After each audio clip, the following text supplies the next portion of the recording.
Hello दोस्तों, my name is Arya Mishra और आज मैं आप लोग को पढ़ाने जा रही हूँ कि ट्रेडमार्क उल्लंघन एवं चला देना की अवधारणा को बताइए। एक बार मैं इसको इंग्लिश में बोल दे रही हूँ। Describe the concept of infringement and passing of trademarks.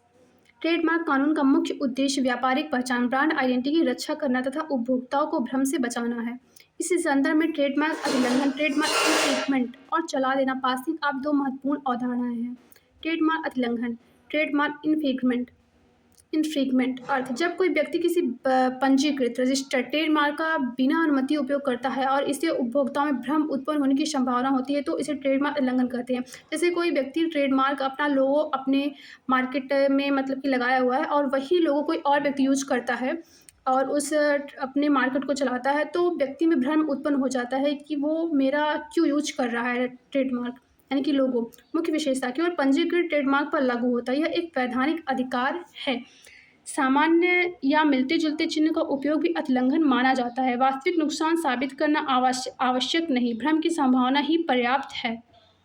अब आप उदाहरण देखिए।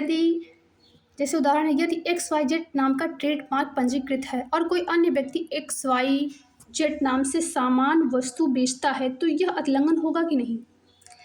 दूसरा है चला देना, पासिंग ऑफ अर्थ, जब कोई व्यक्ति अपने माल या सेवाओं को इस प्रकार प्रस्तुत करता है कि वे किसी अन्य प्रतिष्ठित व्यवसाय के समान प्रतीत हो जिससे उपभोक्ता भ्रमित हो जाए तो इसे चला देना, पासिंग करते हैं।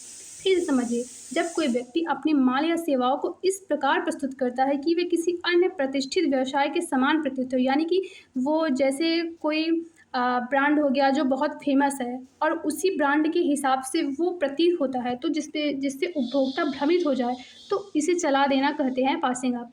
मुख्य विशेषता, यह बिना पंजीकरण वाले ट्रेडमार्क पर भी लागू होता है।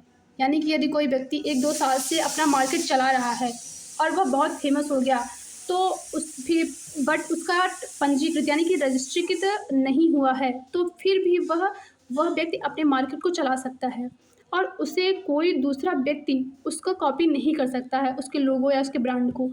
यह सामान्य कानून, कॉमन लॉ पर आधारित है। इसमें 3 तत्व सिद्ध करने होते हैं। पहला है गुडविल, यानी कि प्रतिष्ठा, मूल व्यवसाय की बाजार में पहचान। गुडविल, प्रतिष्ठा, मूल व्यवसाय की बाजार में पहचान। गलत प्रस्तुति, मिस प्रेजेंटेशन, उपभोक्ता को भ्रमित करना। डैमेज, यानी कि हानि, मूल व्यवसाय को नुकसान। उदाहरण, अब एग्जाम्पल से समझते हैं कि क्या है ये। कोई व्यापारी अपने उत्पाद का पैकेज किसी प्रसिद्ध ब्रांड जैसा बना दे ताकि ग्राहक भ्रमित हो जाए, यह पासिंग ऑफ है। यानी कि जब कोई व्यक्ति अपने उत्पाद का पैकेज किसी प्रसिद्ध ब्रांड जैसा, जैसे बनारस की साड़ी बहुत फेमस है और वैसा ही साड़ी कोई बनाता है किसी दूसरे राज्य में, तो वह व्यक्ति भ्रमित हो जाता है कि यह क्यों, किसने किया और कैसे किया। कोई व्यापारी अपने उत्पाद का पैकेज किसी प्रसिद्ध ब्रांड जैसा बना दे ताकि ग्राहक भ्रमित हो जाए, यह पासिंग ऑफ है। उल्लंघन और चला देने में अंतर क्या है। अब देखते हैं कि उल्लंघन और चला देने में क्या अंतर है। आधार, पंजीकरण, ट्रेडमार्क उल्लंघन आवश्यक, चला देना आवश्यक नहीं।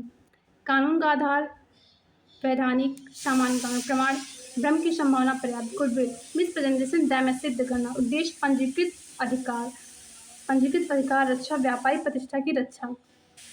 लास्ट में बचा है निष्कर्ष। अब हम देखते हैं निष्कर्ष क्या निकलता है इन सब चीज़ों का। अतः ट्रेडमार्क उल्लंघन और चला देना दोनों ही व्यापारिक पहचान और उपभोक्ता हितों की रक्षा के लिए महत्वपूर्ण है।